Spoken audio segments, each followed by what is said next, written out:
ये डॉक्टर साहब ये मुझे बताएं कि टाइप 2 वालों को इंसुलिन क्यों लगाते हैं डॉक्टर, जबकि आपका लबलबा तो ठीक होता है। इसकी रीजन ये है कि पहली बात ये है कि आम डॉक्टर या नहीं कहना चाहिए इसे, लेकिन वो स्क्रीन ही नहीं सब बोलो, खोल के बोलो सर। सर मैं ये कहूंगा डॉक्टर्स को भी नहीं पता था कि ये किस लेवल की खुदाई बीमारी है, क्योंकि दोनों को ट्रीट ऐसे हो रहा है ना कि टाइप 2 का पेशेंट होगा वो इंसुलिन भी लगा रहा होगा, टैबलेट्स भी ले रहा होगा। हाँ। अब हमारे पास आ गया, हमें अब ये डिफरेंशिएट करना है कि आया कि ये टाइप 1 है या टाइप 2 है। हमने तो अपने प्रोटोकॉल अब इतने टाइट कर दिए ना, जिसकी भी इंसुलिन छुड़वानी है पहले सी पेप्टाइड टेस्ट करो, वरना उसका पहले लेबल कर देना है कि टाइप 1 है तो इसको लाइफ टाइम इंसुलिन। बिल्कुल। अगर टाइप 2 है, कोई ऐसी कॉम्प्लिकेशन नहीं है जिसमें हमें इंसुलिन लगवाने की जरूरत है, तो अदरवाइज फिर हमने इंसुलिन उसकी बंद करनी होती है। सर वो आप कह रहे हैं ना कि डॉक्टर्स को पता है या नहीं है, मैं राउंड कर रहा था सुबह मॉर्निंग में हॉस्पिटल में, तो राउंड के दौरान मैंने डॉक्टर से पूछा, जो मेरे जूनियर डॉक्टर एमओज पीजीआर, वो कि भाई आप लोग क्या नाश्ता करके आए हैं, तो सर कोई पराठा करके आया, किसी ने आलू वाला पराठा करके आलू वाला, अच्छा कोई तो मूली वाला पराठा भी कर गया है। उन्होंने तो खुशी होते हैं गिलास के सामने लगा देने से। तो अच्छा उसके अलावा सर मजे की बात है कुछ डोनट्स मैं कहता हूँ डोनट्स तो शुगर से भरी हुई चीज है, उससे बेहतर आपने ग्लूकोज की वो ड्रिप लगवा के आ जाए। तो सर अगर डॉक्टर्स बेचारे ये नाश्ता कर रहे हैं तो उनको अभी मेरा ख्याल है खुद भी आइडिया नहीं है कि ये किस लेवल की खुदाई बीमारी है। बल्कि मैंने आपको पिछले दिनों एक कोट किया था, एक पेशेंट ना हमारे किसी सीजन में रजिस्टर होने वाला था, तो वो कहते थे कि ये क्लेम, आपने वीडियो देखी है कि मैं क्लेम कर रहे हैं कि ये टाइप 2 में दवाइयां बंद हो जाती हैं। तो वो कहते हैं मैं एक डॉक्टर साहब से कंफर्म करने गया, मेरा फैमिली डॉक्टर था, मैंने कहा जी ये वाकई बंद हो जाती है, तो एक डॉक्टर ने कहा जी ये बंद हो ही नहीं सकती।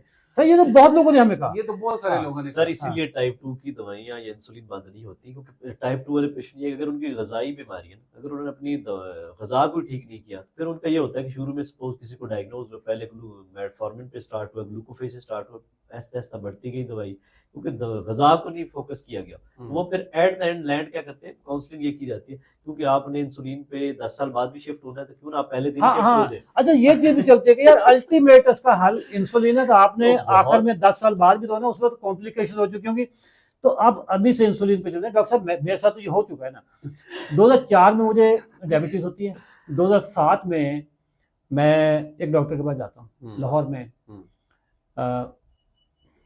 ये मॉडल टाउन के एरिया में छोटा सा वो हॉस्पिटल है, तो वहां पे वो बैठते हैं।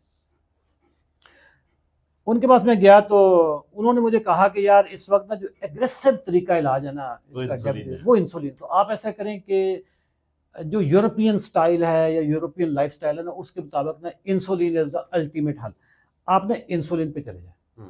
अच्छा मैं सुना हुआ था कि इंसुलिन का पेट में टीका लगता है, तो वो मैं ना वैसे ही इतना निकल गया मेरा, मैं कहा यार ऐ नहीं हो सकता।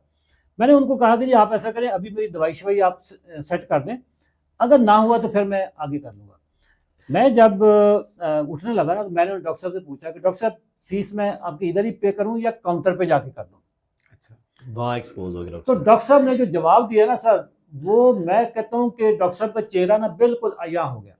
डॉक्टर साहब कहने लगे कि आप ना पेमेंट इधर ही कर दें, अच्छा, और अगर वो आपसे पूछे ना तो आप उनको कहना कि जी मैं रिपोर्ट्स दिखाने आया था।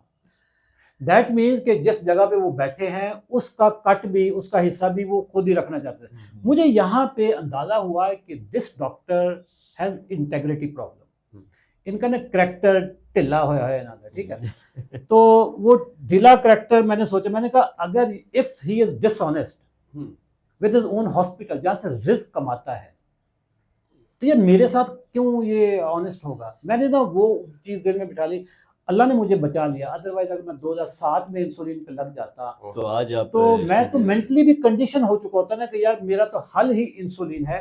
तो डॉक्टर साहब आपने सैकड़ों नहीं हजारों लोगों की इंसुलिन दोनों ने आपने छुड़वा दी है, ठीक है, और लोग कैसा फील करते हैं। सर इस दफा वो रोजे भी रख रहे हैं और सुबह से लेकर रात तक हमें दवाएं भी दे रहे हैं। ये फर्क हुआ है, सर। वो कह रहे हैं कि हमने 20 साल, कोई 20 साल बाद रोजे रख रहा है, कोई 15 साल बाद रोजे रख रहा है, कोई 10 साल बाद, और बगैर इंसुलिन के। जिस तरह अभी आप मोइन साहब की बात कर रहे थे कि वो कह रहे थे शायद मेरी जिंदगी में पहले रोजे हैं जो मैं इंसुलिन के बगैर रख रहा हूँ। सही है। तो टाइप 2 में सर अगर बगैर कोई खुश हैं और इतने एनर्जेटिक हैं और इतने वेल बीइंग उनका इतना जबरदस्त है और इंतहा से ज्यादा खुश है, सुबह से लेकर रात तक हमें वॉइस मैसेज भेजते हैं। टाइप सर- 2 में इंसुलिन लगाने से ना सर कॉम्प्लिकेशन भी ज्यादा होती है। टाइप 2 में बिल्कुल सर, अगर कॉम्प्लिकेशन का थोड़ा सा बता दें कि क्या क्या चीज़ उसमें हो जाती है। इंसुलिन रेजिस्टेंस एक तो बढ़ जाएगी, बढ़ गई इंसुलिन इंसुलिन रेजिस्टेंस, रेजिस्टेंस बढ़ेगी, हाँ। उसकी वजह से आपका ब्लड प्रेशर बढ़ेगा, उसकी वजह से आपकी कोलेस्ट्रॉल भी तो बढ़ेगा कोलेस्ट्रॉल ना, बढ़ेगा, ओबेसिटी और भी बढ़ेगी। उसके नतीजे में ये है कि अगर आपने इंसुलिन के सपोज 10 यूनिट लगाए हैं तो आपने खाना भी उस हिसाब से है, हाँ, और आप खाएंगे भी ज्यादा, और आपको ये भी डर होगा कि अगर मैंने इंसुलिन लगा ली तो मेरी शुगर डाउन होने का खतरा है, तो मीठा और बाकी चीजें भी उसी तरह बार से बार बढ़ेंगी। आपकी क्रेविंग बहुत बढ़ती है बढ़ इंसुलिन से, और आपकी insulin craving, overall fat forming hormone है, हाँ, तो ये कोलेस्ट्रॉल बढ़ाता है उस तरह। कोलेस्ट्रॉल बढ़ाता है, जिसकी आपकी वजह से बॉडी में चर्बी भी तो बढ़ती है ना, चर्बी मोटा मोटापा मोटा। बढ़ाएगा, हाँ, जिसकी वजह से फिर दिल के अटैक और फालिज के अटैक होने का रिस्क वैसे बढ़ डॉक्टर साहब, हमारा जो तरीका इलाज है 90 डेज में, हम सिंपल एंड रिफाइंड कार्बोहाइड्रेट्स जी बिल्कुल बंद करवा देते हैं। बिल्कुल ठीक है। बिल्कुल ऐसे ही है। दूसरे लफ्जों में गंदम चावल बंद करवा देते हैं। बिल्कुल इस वक्त सोशल मीडिया पे ना एक बड़ी भयानक किस्म की कैंपेन हमारे खिलाफ चल रही है। ठीक है, ऐसे ही है। वो कहते हैं कि जी अगर आपकी रोटी चावल बंद करवा दिया जाए तो आपकी बॉडी में तरह तरह की कॉम्प्लिकेशन आ जाती हैं, बंदा कमज़ोर हो जाता है, बंदा ज़ईफ़ हो जाता है। ये ज़रा आप मुझे बताएं कि आपने हज़ारों लोगों को ट्रीट किया है, दवाइयाँ छुड़वा दी है, इंसुलिन छुड़वा दिया है, सर जी कितने केस आए हैं कि बंदा बिल्कुल ज़ईफ़ हो गया, चलने फिरने से नकारा हो गया। बाय द वे, मैं तो आपका रोल मॉडल हूँ। 2 साल से मैंने रोटी नहीं खाई, 2 साल से चावल भी नहीं खाए। सर, नाजरीन से पूछ लेते हैं कि आप ये बताएं कि मेरे अंदर इस वक्त आपको एनर्जी लग रही है या नहीं लग रही है। इस वक्त क्या टाइम हो गया, 4 बज गए, जी बिल्कुल 4 साढ़े बजे हैं, 4 रोज़ा है, और रोज़ा भी मैंने आज कोई आधा घंटा पहले का बंद किया हुआ है। ठीक है, सहरी से आधा घंटा पहले मैंने, तकरीबन 4:15 ठीक है। बजे। तो इस वक्त मेरी एनर्जी कैसे लग रही है? अगर तो आपको मेरी एनर्जी अच्छी लग रही है तो कमेंट में यस पहले लिखें। अब आगे बात करते हैं डॉक्टर साहब।